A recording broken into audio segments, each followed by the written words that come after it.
জাতীয় থেকে আন্তর্জাতিক, প্রান্তিক, জনপদ থেকে নগর চারপাশে ঠিক কী ঘটছে এই মুহূর্তে তা নিয়েই আয়োজন এখন চারদিক। সঙ্গে আছি আমি ফরহাদ বিন নূর। অন্তর্বর্তী সরকারের প্রধান উপদেষ্টা অধ্যাপক ডক্টর মোহাম্মদ ইউনূসের সঙ্গে টেলিফোনে কথা বলেছেন মার্কিন পররাষ্ট্রমন্ত্রী মার্কো রুবিও। সন্ধ্যা 7:30টায় বাংলাদেশ ও যুক্তরাষ্ট্রের মধ্যে অর্থনৈতিক সম্পর্ক জোরদারের বিষয়ে কথা বলেন তারা। এ সময় ইন্দো প্রশান্ত মহাসাগরীয় অঞ্চলে নিরাপত্তা ও স্থিতিশীলতা বাড়াতে প্রতিশ্রুতি ব্যক্ত করেন দুই দেশ। প্রধান উপদেষ্টার প্রেস সচিব শফিকুল আলম জানান, প্রায় 15 মিনিট ব্যাপী এই আলোচনাটি উষ্ণ, সৌহার্দ্যপূর্ণ ও গঠনমূলক, যা দুই দেশের চমৎকার দ্বিপক্ষীয় সম্পর্ককে প্রতিফলিত করে।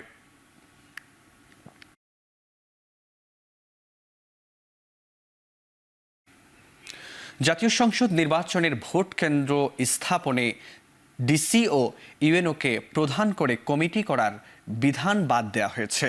এই সংশোধনী এনে জাতীয় সংসদ নির্বাচনে ভোট কেন্দ্র স্থাপন এবং ব্যবস্থাপনা নীতিমালা 2025 গ্যাজেট আকারে প্রকাশ করেছে নির্বাচন কমিশন। আগের নীতিমালায় বলা হয়েছিল কোথায় কোথায় ভোট কেন্দ্র হবে তার খসড়া তালিকা তৈরির জন্য উপজেলা পর্যায়ে ইউএনওকে আহ্বায়ক করে একটি 5 সদস্যের কমিটি থাকবে। জেলা পর্যায়ে থাকবে ডিসির নেতৃত্বে 7 সদস্যের কমিটি। ইসির কর্মকর্তারা বলছেন, বর্তমান কমিশনের অধীনে করা নতুন নীতিমালায় উপজেলা ও জেলা পর্যায়ে কমিটি করার বিধান বাদ দেওয়ায় ভোট কেন্দ্র স্থাপনের কাজটি ইসির মাঠ পর্যায়ের কর্মকর্তাদের হাতে ফিরল। নীতিমালায় আরও বলা হয়েছে, গড়ে 3000 ভোটারের জন্য একটি করে ভোট কেন্দ্র এবং গড়ে 500 পুরুষ ভোটারের জন্য ও 400 নারী ভোটারের জন্য একটি করে কক্ষ নির্ধারণ করতে হবে।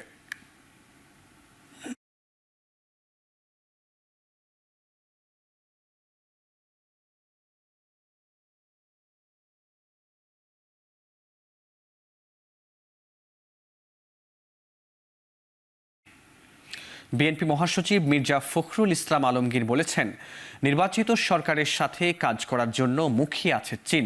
তিস্তা প্রকল্প নিয়ে দেশটির আগ্রহ রয়েছে। সম্প্রতি চীন সফর শেষে গুলশানের সংবাদ সম্মেলনে তিনি আরও জানান, রোহিঙ্গা প্রত্যাবাসন ও ঋণ পরিশোধের সময়সীমা বাড়ানোর বিষয়ে চীন সহযোগিতা অব্যাহত থাকবে। আমরা মায়ানমারের রাখাইন রাজ্যের রোহিঙ্গা নাগরিকদের নিরাপত্তে স্বেচ্ছা সম্মানজনক প্রত্যাবর্তনের ব্যাপারে চীনের অধিকতর এবং কার্যকর ভূমিকা রাখার আহ্বান জানিয়েছি। আমাদের পক্ষ থেকে পারস্পরিক মর্যাদা সমুন্নত রেখে উন্নয়ন ও সমৃদ্ধির ভাবনায় এমন সহযোগিতা আহ্বান জানিয়েছি যেখানে জনগণ ও জনকল্যাণের অগ্রাধিকার যেন থাকে সর্বোচ্চ স্থানে। কোনো অবস্থাতেই জনগণের সিদ্ধান্ত অন্তর্বর্তী সরকারকে না নেয়ার জন্য হুঁশিয়ারি দিয়েছেন বিএনপির স্থায়ী কমিটির সদস্য ডাক্তার এজেডএম জাহিদ হোসেন। সোমবার বিকেলে হিলি C&F এজেন্ট অ্যাসোসিয়েশন কার্যালয়ে বিএনপির সদস্য ফরম সংগ্রহ অনুষ্ঠানে একথা বলেন তিনি। ষড়যন্ত্রে বেড়াজাল ছিন্ন করে ইনশাআল্লাহ আগামী দিনে মানুষের এই অধিকার হারা মানুষগুলো দ্রুততম সময়ে তাদের অধিকার ফেরত পাবে, এই ব্যবস্থা নিশ্চয়ই অন্তর্বর্তীকালীন সরকার করবে। আর জনগণই সিদ্ধান্ত নিবে, জনগণ আগামী দিনে কাদেরকে তাদের সেবা করার জন্য দায়িত্ব দিবে। কোনো অবস্থাতেই জনগণের সিদ্ধান্ত আপনারা নিজেরা নিয়ে ফেলার চেষ্টা, নিজে নেওয়ার চেষ্টা করবেন না। এদিকে রাজনৈতিক ঐক্যমত্যের ভিত্তিতেই সংখ্যানুপাতিক নির্বাচন পদ্ধতি চাই গণ অধিকার পরিষদ। সোমবার গণ অধিকার পরিষদের কেন্দ্রীয় কার্যালয়ে জরুরি সংবাদ সম্মেলনে দলের সভাপতি নুরুল হক নূর আরও বলেন, জুলাই সনদের পাশাপাশি স্থানীয় সরকার নির্বাচনের রোডম্যাপও দিতে হবে। জাতির বৃহত্তর স্বার্থে এবং জাতীয় ঐক্যমত্যের স্বার্থে আমাদেরকে একটা জায়গায় আসতে হবে। সেখানে যদি সামগ্রিক পর্যালোচনায় পিআর পদ্ধতি সকলের কাছে গ্রহণযোগ্য হয় সব ক্ষেত্রে, তাহলে আমি সরকারকে আহ্বান করব, জাতীয় ঐক্যমত্য কমিশনকে আহ্বান করব এই পদ্ধতির বাস্তবায়ন করতে। আর যদি পুরো প্রক্রিয়ায় সংখ্যানুপাতিক নির্বাচন কিংবা পিআর পদ্ধতির প্রয়োগ সম্ভব না হলেও যেই আলোচনাটি হচ্ছে, অন্তত একটা জায়গায় আমাদেরকে যেতে হবে। সেটি হচ্ছে যে অনেক দল বলছে যে সংসদ দ্বিকক্ষ বিশিষ্ট সংসদের অন্তত উচ্চকক্ষে পিআর। জুলাই আগস্টের ঐতিহাসিক গণঅভ্যুত্থানের শহীদদের স্মরণে জাতীয় শহীদ মিনারে কর্মসূচি পালন করছে জাতীয়তাবাদী ছাত্রদল। যোগ দিয়েছে যুবদল সহ বিএনপির অন্যান্য সহযোগী সংগঠন। সেখানে রয়েছেন সহকর্মী সাজিদ আরাফাত। চলে যাচ্ছি তার কাছে। সাজিদ, জুলাইয়ের প্রথম প্রহরে কি কি আয়োজন দেখছেন শহীদ মিনারে? আমরা কিন্তু দেখেছি যে এই জুলাই গণঅভ্যুত্থানের যে আমরা আগস্ট মাসের যে ৩-৪ তারিখে সেখানে কিন্তু আমরা দেখেছিলাম যে এই শহীদ মিনারে বড় ধরনের কর্মসূচি ছিল বৈষম্য বিরোধী ছাত্র আন্দোলনের। এখন যেহেতু জুলাইয়ের একদম প্রথম প্রহর, সেই হিসেবে আপনি এই জুলাইয়ের প্রথম প্রহরে সেখানে কি ধরনের কর্মসূচি দেখছেন একটু বিস্তারিত জানাবেন। এবং আরও একটি বিষয় জানাবেন যে সেখানে কোন কোন রাজনৈতিক সংগঠন সহ সামাজিক সংগঠন, কোনো সংগঠন যারা যারা অংশ নিয়েছেন একটু বিস্তারিত জানাবেন এবং তাদের কি কি ধরনের ওখানে আসলে কর্মসূচি রয়েছে।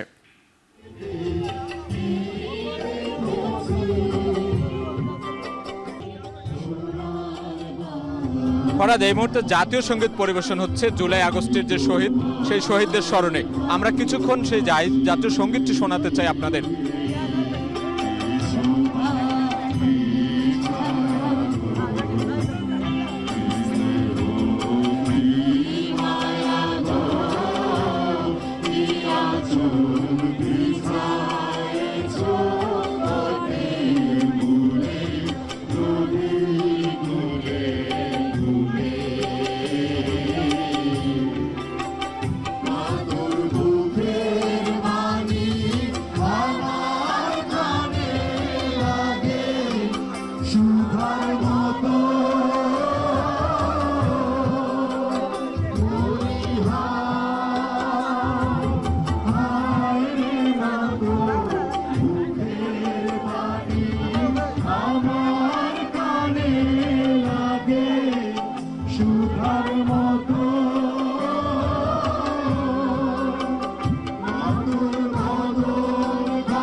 ফরাদ, আমরা শুনছিলাম জাতীয় সঙ্গীতের মাধ্যমে আমাদের যে জুলাই আগস্টের যে শহীদ যারা হয়েছিলেন, সেই যে ফ্যাসিবাদের বিরুদ্ধে যারা লড়াই করেছেন, যারা অগ্রগামী সৈনিক ছিলেন, যারা আহত হয়েছেন, যারা নিহত হয়েছেন, শহীদ হয়েছেন, তাদেরকে স্মরণ করে জাতীয় সঙ্গীত গাওয়া হলো।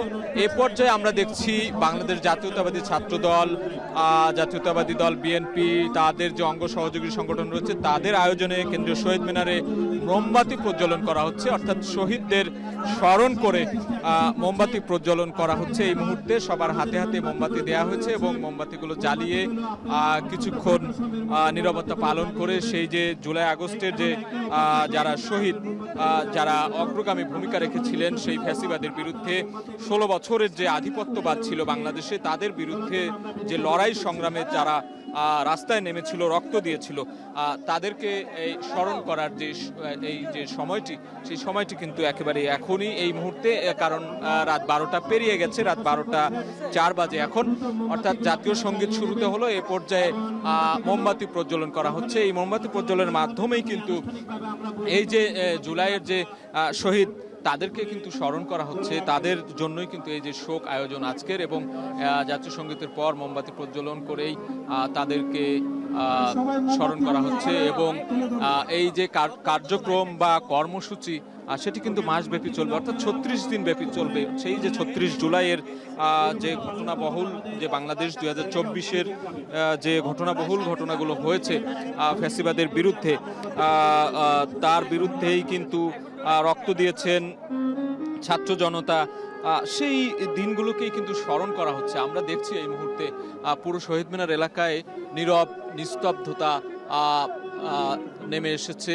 সবাই কিন্তু মোমবাতি প্রজ্বলন করছেন হাতে, এবং করুণ সুর আমরা শুনতে পাচ্ছি। অর্থাৎ শহীদদের স্মরণেই কিন্তু এই মুহূর্তটিকে একেবারে উৎসর্গ করা হয়েছে বলা যায়। এবং আমরা দেখছি যে শুধু এখানে জাতীয়তাবাদী ছাত্র দল রয়েছে তাই নয়, জাতীয়তাবাদী দল বিএনপির কেন্দ্রীয় নেতারা রয়েছেন, রুহুল কবির রিজভী সহ অন্যান্য যে নেতৃবৃন্দ, আমানুল্লাহ আমান কিংবা অন্যান্য যে ছাত্র নেতৃবৃন্দ রয়েছেন, যুব দলের নেতাকর্মীরা রয়েছেন এবং তাদের মাসব্যাপী একটি কর্মসূচি ঘোষণা করা হয়েছে। সেই কর্মসূচির প্রথম প্রহর বলা চলে আজকে। বছর পেরিয়ে আবারও কিন্তু এই জুলাই এসেছে। সেই যে লড়াই সংগ্রামের ইতিহাস জুলাইয়ের, সেটি কিন্তু ভোলার নয়। সেই লড়াই সংগ্রামের মাধ্যমে এই আধিপত্যবাদ কিংবা আওয়ামী লীগ সরকারের যে ফ্যাসিবাদী আচরণ বা তাদের যে ফ্যাসিবাদী যে দেশের মানুষকে একেবারে আঁকড়ে ধরেছিল, সেটিকে একেবারে সেই লড়াই সংগ্রামের মধ্য দিয়ে কিন্তু বাংলাদেশ, নতুন বাংলাদেশের স্বপ্ন বুনেছেন যে ছাত্র জনতা। সেই ছাত্র জনতার রক্ত বিনিময়ে, তাদের জীবনের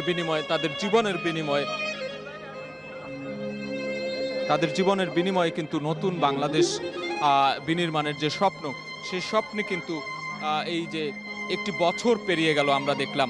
এবং সেই মাহেন্দ্র খন বা সেই যে প্রথম প্রহর আজকের জুলাইয়ের, সেটিকে কিন্তু স্মরণ করছে। আমরা দেখছি একটি শোকের আবহ নেমে এসেছে এই মুহূর্তে কেন্দ্রীয় শহীদ মিনারে। বলা চলে যে কেন্দ্রীয় শহীদ মিনার কিন্তু বেশ একটি স্মরণীয় জায়গা আমাদের জন্য, কারণ প্রতিবাদ এবং মিছিলের যে ভাষা কিংবা প্রতিবাদের যে ভাষা, সব কিছুই কিন্তু এই শহীদ মিনার কেন্দ্রিক, শহীদ মিনার এলেই পাওয়া যায়। আমরা তেমনটি দেখেছিলাম গত বছর 2024-এ 3 আগস্ট এখানেই কিন্তু একটি বিশাল সমাবেশ হয়েছিল এবং সেই সমাবেশ থেকেই কিন্তু সেই ফ্যাসিবাদ পতনের যে আহ্বান বা যে দৃপ্ত যে সংকল্প সেটি কিন্তু আমরা দেখেছিলাম। এখান থেকেই কিন্তু এইখানে সেই দ্রোহযাত্রা রচিত হয়েছিল এবং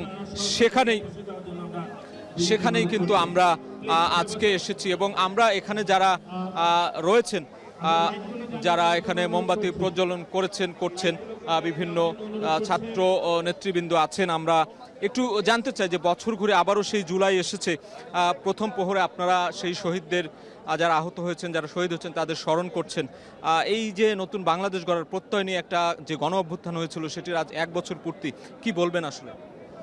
ধন্যবাদ আপনাদের সবাইকে। আমরা চাই না আর এরকম একটি বাংলাদেশ আসুক, যে বাংলাদেশের ছাত্র জনতা যেভাবে স্বৈরাচারী ফ্যাসিস্ট হাসিনা নির্মমভাবে হত্যা করেছে, এরকম আরেকটি বাংলাদেশ আবার আসুক। আমরা চাই নতুন বাংলাদেশ হোক সুন্দর ও সমৃদ্ধিশীল।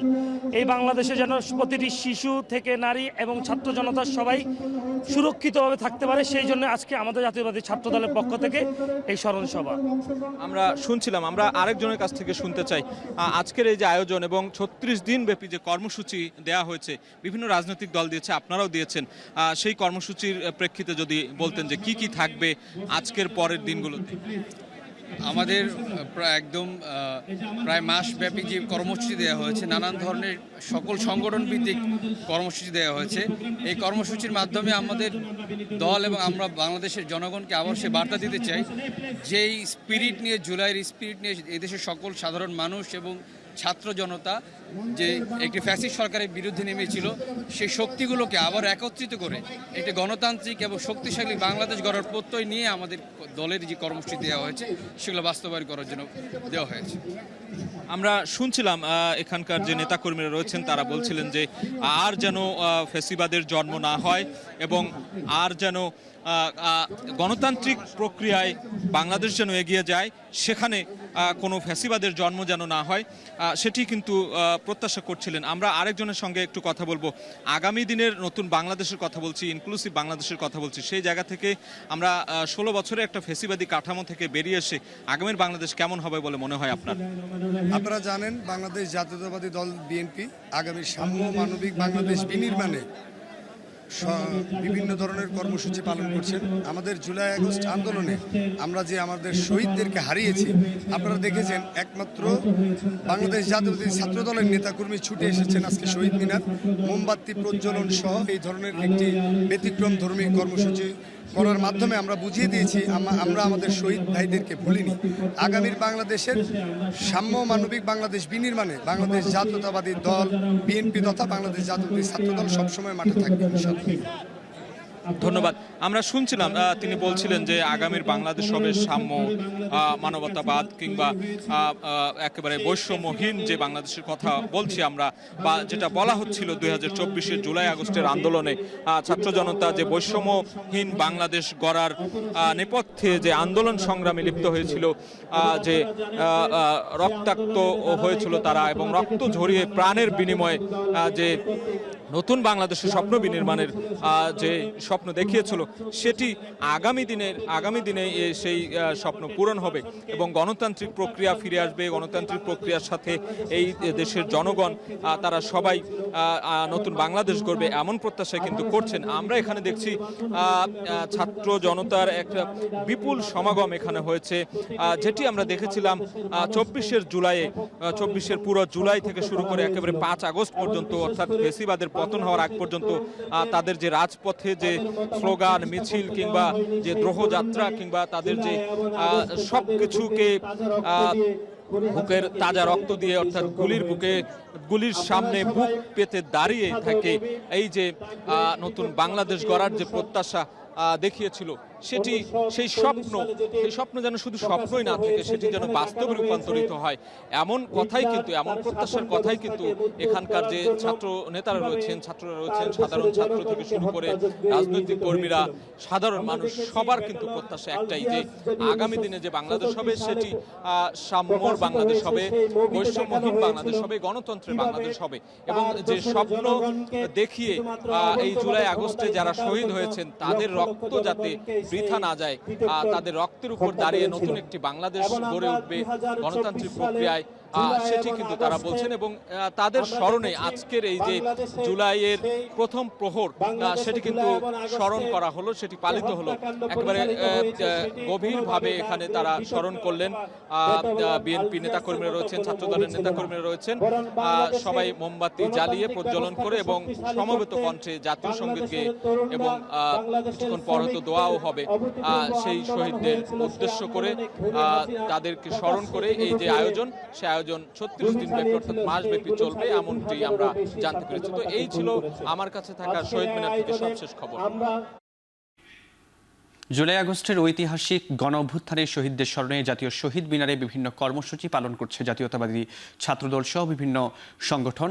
সেখান থেকে আমাদেরকে বিস্তারিত জানাচ্ছিলেন সহকর্মী সাজিদ আরাফাত।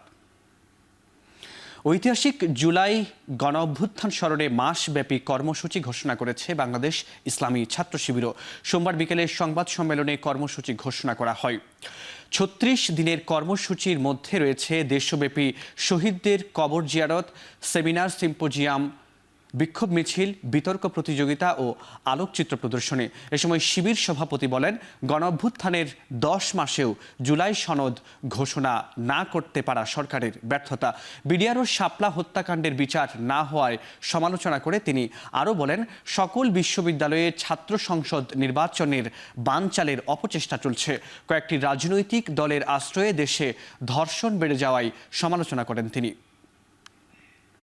জুলাই জাগরণ, নব উদ্যমে বিনির্মাণ, এই প্রতিপাদ্যকে সামনে রেখে জুলাই অভ্যুত্থানের বর্ষপূর্তি উপলক্ষে 36 দিনব্যাপী কর্মসূচি ঘোষণা করছি। 1. সেমিনার, সিম্পোজিয়াম, রিসার্চ কনফারেন্স, আলোচনা সভা ও দোয়া অনুষ্ঠানের আয়োজন। 2. শহীদের কবর জিয়ারত, শহীদ পরিবার, আহতদের সাথে সাক্ষাৎ ও মত বিনিময়। 3. শাখাভিত্তিক জুলাই গণহত্যা বিচারের দাবিতে জুলাই দ্রোহ শিরোনামে বিক্ষোভ মিছিল আয়োজন। নির্ধারিত সময়ের মধ্যে জুলাই ঘোষণাপত্র না দিতে পারা সরকারের ব্যর্থতা বলে মন্তব্য করেছেন আপ বাংলাদেশের আহ্বায়ক আলী আহসান জুনায়েদ। গণঅভ্যুত্থানের বর্ষপূর্তি উপলক্ষে এক সংবাদ সম্মেলনে জুলাই ঘোষণাপত্র প্রকাশ করতে না পারার কারণ জাতির সামনে তুলে ধরতে ব্যর্থ হওয়ায় অন্তর্বর্তী সরকারের সমালোচনা করেন তিনি। বলেন, সরকারের এমন আচরণ গণ অভ্যুত্থানের আকাঙ্ক্ষার প্রতি অমর্যাদাকর। এ সময় গণ অভ্যুত্থানে পূর্ণাঙ্গ শহীদদের তালিকা প্রণয়ন, ডিএনএ প্রোফাইলিংয়ের মাধ্যমে রায়ের বাজারে দাফন করা শহীদের লাশ শনাক্ত করে পরিবারের কাছে ফিরিয়ে দেওয়ার আহ্বান জানান তিনি। সংবাদ সম্মেলনে 1 জুলাই থেকে 5 আগস্ট পর্যন্ত 36 দিনের কর্মসূচি ঘোষণা করে আপ বাংলাদেশ।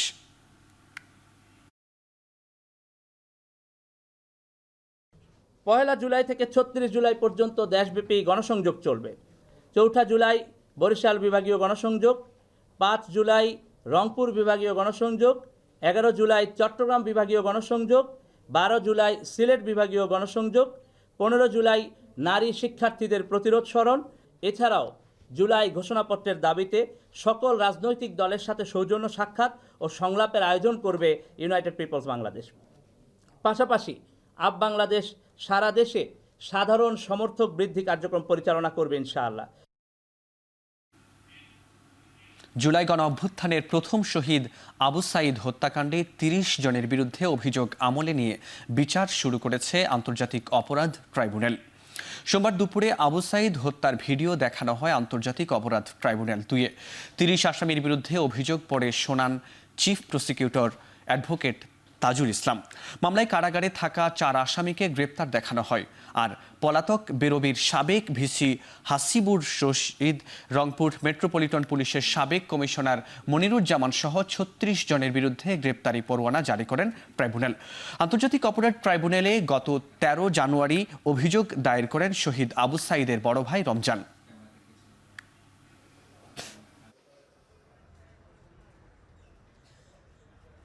তিরিশ জন আসামির বিরুদ্ধে অপরাধ আমলে গ্রহণ করেছেন ইন্টারন্যাশনাল ক্রাইমস ট্রাইব্যুনাল অ্যাক্টের 3-2 এবং 4-1, 2, 3 এই ধারায় তাদের বিরুদ্ধে অপরাধ আমলে গ্রহণ করেছেন। আগামী 10ই জুলাই পরবর্তী শুনানির জন্য দিন ধার্য করেছেন। ওই দিন যে 4 জন আসামি গ্রেপ্তারকৃত আছে তাদেরকে গ্রেপ্তার দেখানো পূর্বক তাদেরকে উপস্থিত করানোর জন্য জেল অথরিটিকে নির্দেশ দিয়েছেন এবং বাকি যে 26 জন আসামি আছে তাদেরকে গ্রেপ্তার করে ওই তারিখে হাজির করার জন্য আইন শৃঙ্খলা রক্ষাকারী বাহিনীর প্রতি নির্দেশ দিয়েছেন। আমরা একদিনও বেশি সময় নিচ্ছি না, নেবও না। যথাসময়ে বিচার শেষ করার জন্য যা করা দরকার সেগুলো আমরা করব। বাকিটা নির্ভর করবে আদালতের কার্যধারার উপরে এবং সেই এখতিয়ার আদালতের। জুলাই আগস্টের মানবতা বিরোধী অপরাধের মামলায় পলাতক সাবেক প্রধানমন্ত্রী শেখ হাসিনা, সাবেক স্বরাষ্ট্রমন্ত্রী আসাদুজ্জামান খান কামাল ও সাবেক পুলিশ প্রধান চৌধুরী আবদুল্লাহ আল মামুনের বিরুদ্ধে অভিযোগ গঠনের শুনানি মঙ্গলবার। ট্রাইব্যুনালের অনুমতি সাপেক্ষে বিচার কাজ সরাসরি সম্প্রচার করা হবে। আন্তর্জাতিক অপরাধ ট্রাইব্যুনালের চেয়ারম্যান বিচারপতি মোহাম্মদ গোলাম মর্তুজা মজুমদারের নেতৃত্বে 3 সদস্যের ট্রাইব্যুনাল এ মামলার বিচার কাজ চলছে। গত 17 জুন জুলাই আগস্টে গণহত্যার ঘটনায় মানবতা বিরোধী অপরাধের মামলায় শেখ হাসিনা ও আসাদুজ্জামান খান কামালকে আত্মসমর্পণের নির্দেশ দিয়ে নোটিশ জারি করে আন্তর্জাতিক অপরাধ ট্রাইব্যুনাল। গত 12 মে এই মামলায় চিফ প্রসিকিউটর কার্যালয়ে তদন্ত প্রতিবেদন দাখিল করে তদন্ত সংস্থা যাচাই বাছাই করে 1 জুন আনুষ্ঠানিক অভিযোগ ট্রাইব্যুনালে দাখিল করে চিফ প্রসিকিউটর। সেদিনই ট্রাইব্যুনাল আনুষ্ঠানিক অভিযোগ আমলে নেন।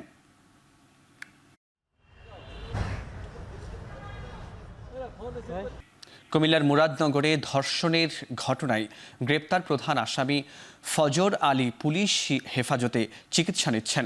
চিকিৎসকদের ছাড়পত্র পেলেই তাকে আদালতে নেওয়া হবে। এছাড়া ধর্ষণের ভিডিও ধারণ করে সামাজিক যোগাযোগ মাধ্যমে ছড়িয়ে দেওয়ার অভিযোগে পর্নোগ্রাফি আইনে 4 আসামিকে আদালতের মাধ্যমে জেল হাজতে পাঠানো হয়েছে। রোববার সন্ধ্যায় সুমন, রমজান, আরিফ ও অনিককে জেল হাজতে পাঠায় আদালত।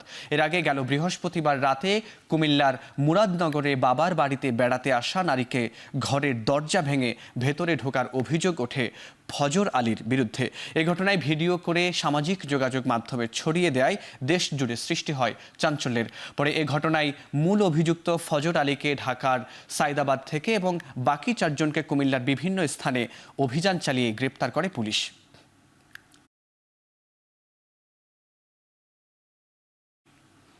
দেশের আইন শৃঙ্খলা পরিস্থিতির উন্নতি হচ্ছে বলে দাবি করেছেন স্বরাষ্ট্র উপদেষ্টা জাহাঙ্গীর আলম চৌধুরী। বিকেলে সচিবালয়ে আইন শৃঙ্খলা বিষয়ক কোর কমিটির বৈঠক শেষে সাংবাদিকদের প্রশ্নের জবাবে তিনি বলেন, স্থানীয় সরকার উপদেষ্টা আসিফ মাহমুদ ভুল করে বিমানবন্দরে অস্ত্রের ম্যাগাজিন নিয়েছিলেন। বিমানবন্দরে নিরাপত্তা বাড়াতে নির্দেশ দেওয়া হয়েছে বলেও জানান স্বরাষ্ট্র উপদেষ্টা। তিনি বলেন, জুলাই গণ অভ্যুত্থানের বর্ষপূর্তি উদযাপনে কোনো ধরনের নিরাপত্তার হুমকি নেই। 1 জুলাই থেকে 5 আগস্ট পর্যন্ত সব আয়োজন যাতে নির্বিঘ্নে হয় সেজন্য আইন শৃঙ্খলা বাহিনী তৎপর আছে। কুমিল্লা ও পটুয়াখালীর ঘটনায় জড়িতদের বিরুদ্ধে আইন শৃঙ্খলা বাহিনী দ্রুত ব্যবস্থা নিয়েছে বলে জানান স্বরাষ্ট্র উপদেষ্টা।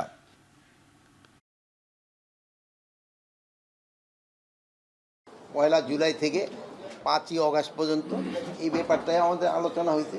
এখানে ধরেন যে বিভিন্ন পার্টি এবং বিভিন্ন সামাজিক সংগঠন তাদের অনেক অনুষ্ঠান থাকবে, এই অনুষ্ঠানগুলি যেন নির্বিঘ্নে কীভাবে হতে পারে এইসব ব্যাপারে আমাদের মেন আলোচনা। এটা কিন্তু AK-47 না, এটা তারই একটা লাইসেন্সকৃত হাতিয়ার, পিস্তলের একটা ম্যাগজিন যে থাকে, একটা খালি ম্যাগজিনটা ওইটা ভুলে ওনার রয়ে গেছিল, ওইটা মানে জাস্ট একটা ভুল। স্বাভাবিক হতে শুরু করেছে এনবিআর। জাতীয় রাজস্ব বোর্ড কর্মকর্তা কর্মচারীদের শাটডাউন সহ সব কর্মসূচি প্রত্যাহারের পর কর্মস্থলে যোগ দিয়েছেন কর্মকর্তা কর্মচারীরা। রোববার রাতে রাজধানীর তেজগাঁওয়ে Bangladesh chamber of industries BCI এর সভাকক্ষে দেশের শীর্ষস্থানীয় ব্যবসায়ীদের সঙ্গে বৈঠক শেষে আন্দোলন প্রত্যাহারের ঘোষণা দেয় এনবিআর সংস্কার ঐক্য পরিষদ। এরপর সোমবার সকাল 8টা থেকে একে একে কর্মস্থলে যোগ দিতে শুরু করেন এনবিআর কর্মকর্তা কর্মচারীরা। স্বাভাবিক হতে শুরু করে কার্যক্রম। এর আগে রাজস্ব বোর্ডের সংস্কার রোধ ও চেয়ারম্যানের অপসারণের দাবিতে এনবিআর সংস্কার ঐক্য পরিষদের ব্যানারে আন্দোলনকারীরা আগারগাঁওয়ের প্রধান কার্যালয়ের বাইরে অবস্থান নেন। টানা 1.5 মাস ধরে চলা আন্দোলনে মারাত্মকভাবে ব্যাহত হয় রাজস্ব আহরণ কার্যক্রম।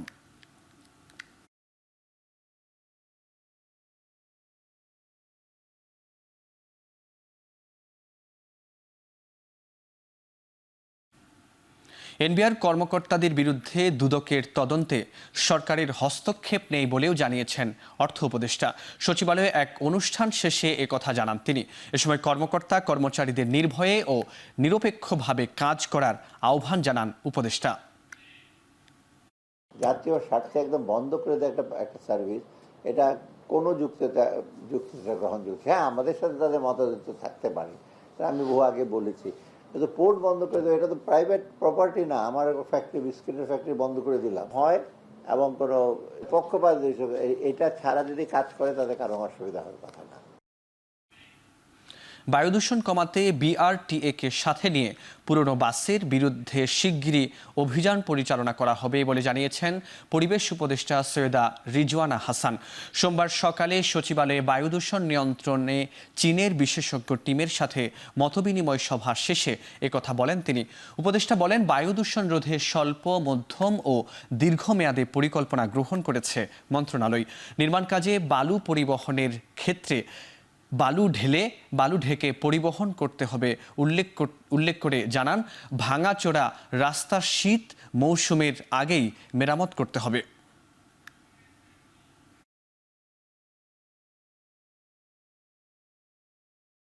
এই নিয়ন্ত্রণে আনতে পরিবেশ অধিদপ্তর এককভাবে এনফোর্সমেন্ট টিম পাঠাবে না। আমরা BRTA এর সাথে মিলে, রোডসের সাথে মিলেই আমরা এবার টিম পাঠাবো। বালু এবং সিমেন্ট ঢাকা শহরে ঢুকে যায় ট্রাকে করে করে, সম্পূর্ণ উন্মুক্ত থেকে। সো আমরা দুইটাই চেষ্টা করব। একটা হচ্ছে এইগুলো ব্যাগে ভরে ভরে ঢাকায় আসতে হবে, আর যদি ব্যাগে ভরে আসার প্রক্রিয়াটা সময় সাপেক্ষ হয় তাহলে কাভার ছাড়া কেউ ঢুকবে না, সেখানে আমাদের হাইওয়ে পুলিশের সাহায্য নিতে হবে। ক্র্যাশ প্রোগ্রামের আওতায় গেল 2 মাসে মোট 45,697টি জাতীয় পরিচয়পত্র সংশোধন আবেদনের সংশোধন নিষ্পত্তি করেছে চট্টগ্রাম আঞ্চলিক নির্বাচন কার্যালয়। সোমবার দুপুরে সাংবাদিকদের সাথে আলোচনা সভায় এ তথ্য জানায় নির্বাচন কমিশনের কর্মকর্তারা। সভায় নির্বাচন কর্মকর্তারা জানান, চলতি বছর জানুয়ারি থেকে 30 জুনের মধ্যে এসব আবেদন নিষ্পত্তি করা হয়েছে। এছাড়া ক্র্যাশ প্রোগ্রামের আওতায় অগ্রাধিকার ভিত্তিতে ও সর্বোচ্চ গুরুত্ব দিয়ে সংশোধনের আবেদনগুলো নিষ্পত্তির কার্যক্রম চলমান থাকবে বলেও জানান তারা। তবে যেসব আবেদনে প্রয়োজনীয় প্রমাণপত্র নেই আর অতিরিক্ত ভুল রয়েছে সেগুলো তদন্ত সাপেক্ষে সমাধান করা হবে বলেও জানান কর্মকর্তারা।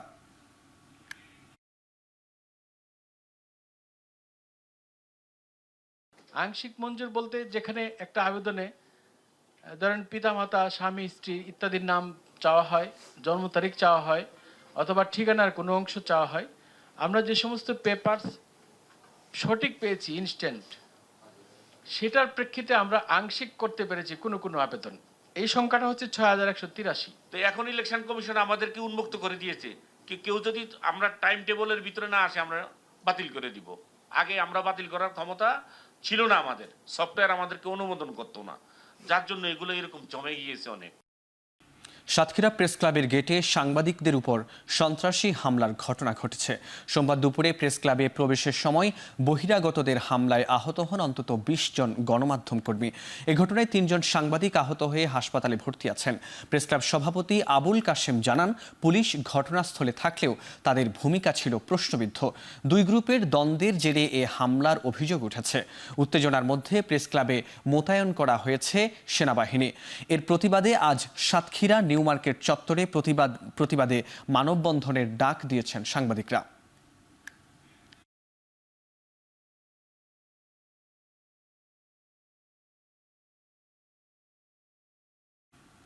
সুনামগঞ্জের সীমান্ত থেকে 5.5 কোটি টাকার পণ্য জব্দ করেছে বিজিবি। সোমবার দুপুরে সংবাদ সম্মেলনে এ তথ্য জানায় বিজিবি অধিনায়ক লেফটেন্যান্ট কর্নেল জাকারিয়া কাদির।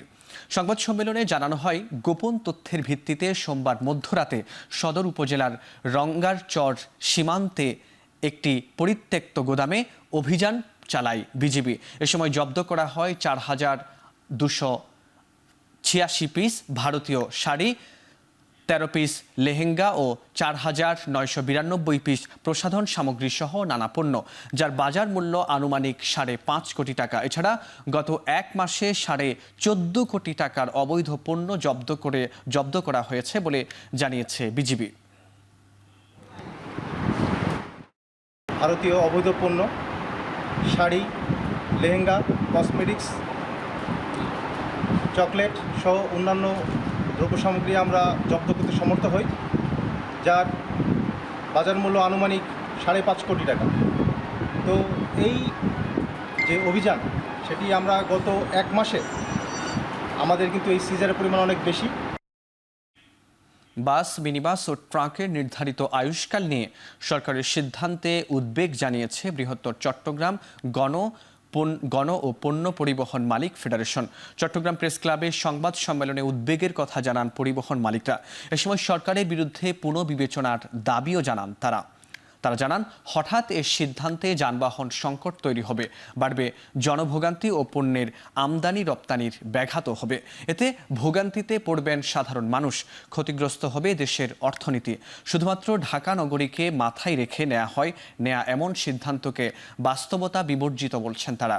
বর্তমান বিনিয়োগ ঝুঁকিতে রয়েছে বলেও জানান, আশঙ্কা প্রকাশ করেন তারা।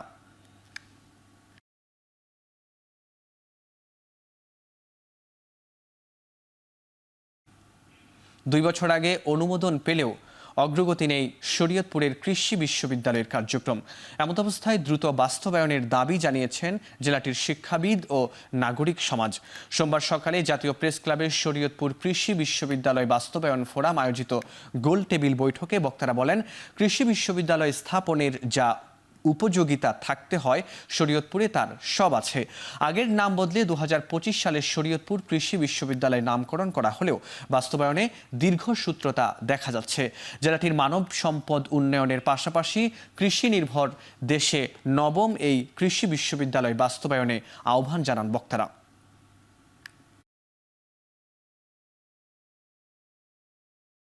এবার আন্তর্জাতিক প্রসঙ্গ।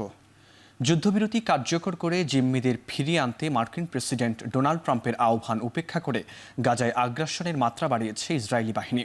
গাজার উত্তরাঞ্চল থেকে বাসিন্দাদের জোরপূর্বক সরিয়ে দেওয়ার নির্দেশ দিয়ে অবরুদ্ধ ভূখণ্ডে কমপক্ষে 50টি বিমান হামলা চালিয়েছে নেতানিয়াহু বাহিনী।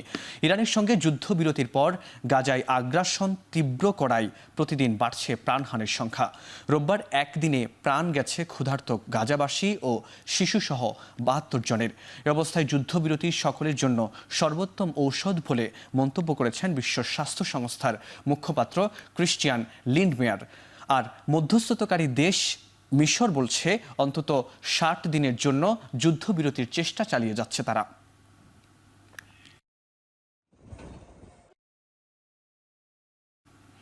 ইরানে হামলার সব পরিকল্পনা বাতিল করলেই কেবল যুক্তরাষ্ট্রের সঙ্গে আলোচনায় বসবে তেহরান। বিবিসিকে দেয়া সাক্ষাৎকারে এই মন্তব্য করেন ইরানের উপ পররাষ্ট্রমন্ত্রী মাজিদ তাখত রাভানচি।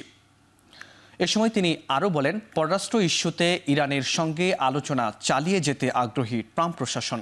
যদিও ওয়াশিংটনের অবস্থান সম্পর্কে এখনও পরিষ্কার নয় তেহরান। যুক্তরাষ্ট্র ইরানের জন্য হুমকি হিসেবে বিবেচিত হবে না, এমন নিশ্চয়তা পেলেই তেহরান বৈঠকে বসতে পারে বলে সাফ জানিয়েছেন ইরানের উপপররাষ্ট্রমন্ত্রী। ইউরেনিয়াম সমৃদ্ধকরণের বিষয়ে প্রশ্নের উত্তরে তিনি জানান, অভ্যন্তরীণ উন্নয়ন প্রকল্পের স্বার্থে তেহরান পরমাণু কর্মসূচি চালিয়ে যাবে।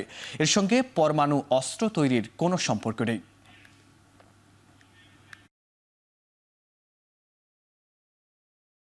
যুক্তরাষ্ট্রের সঙ্গে বাণিজ্য শুল্ক ইস্যুতে আলোচনা অব্যাহত রাখতে ডিজিটাল সার্ভিসেস ট্যাক্স স্থগিত করেছে কানাডার সরকার। আল জাজিরার তথ্য বলছে, মার্কিন প্রেসিডেন্ট ডোনাল্ড ট্রাম্প কানাডার পররাষ্ট্রমন্ত্রী মার্ক কার্নির সঙ্গে শুল্ক আলোচনা বাতিলের হুঁশিয়ারি দেওয়ার পর এই সিদ্ধান্ত নিল কানাডীয় প্রশাসন। রোববার মার্ক কার্নি নিশ্চিত করেছেন, শুল্ক ইস্যুতে আবারও আলোচনায় বসতে রাজি হয়েছেন মার্কিন প্রেসিডেন্ট। সোমবার থেকে মার্কিন প্রযুক্তি প্রতিষ্ঠানের ওপর এই কর কার্যকরের কথা ছিল। এর আগে শুক্রবার ট্রাম্প মন্তব্য করেন, কানাডার এই ডিজিটাল সার্ভিসেস ট্যাক্স মার্কিন নাগরিকদের বিরুদ্ধে যুদ্ধ ঘোষণার শামিল।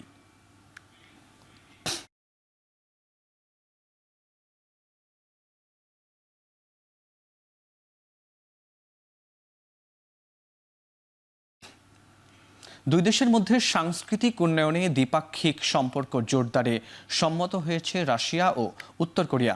সোমবার উত্তর কোরিয়ার সংস্কৃতি মন্ত্রীর সঙ্গে 125 সদস্যের রুশ প্রতিনিধি দল সাক্ষাৎ করে। মাসনুদে অ্যাসেম্বলি হলে দুই দেশের প্রতিনিধিদের মধ্যে বৈঠক শেষে চুক্তি স্বাক্ষর হয়। এ সময় তারা সাংস্কৃতিক বিনিময় এবং পারস্পরিক সহযোগিতা জোরদারের বিষয়ে আলোচনা করেন। উত্তর কোরিয়ার রাষ্ট্রীয় গণমাধ্যম জানিয়েছে, উভয় পক্ষ 2025 থেকে 2027 সালের সাংস্কৃতিক সহযোগিতা পরিকল্পনায় স্বাক্ষর করেছে। রাশিয়া জানিয়েছে, উত্তর কোরিয়ার রাজধানীতে বেশ কয়েকটি কনসার্ট এবং বহু সাংস্কৃতিক অনুষ্ঠান আয়োজন করবে মস্কো।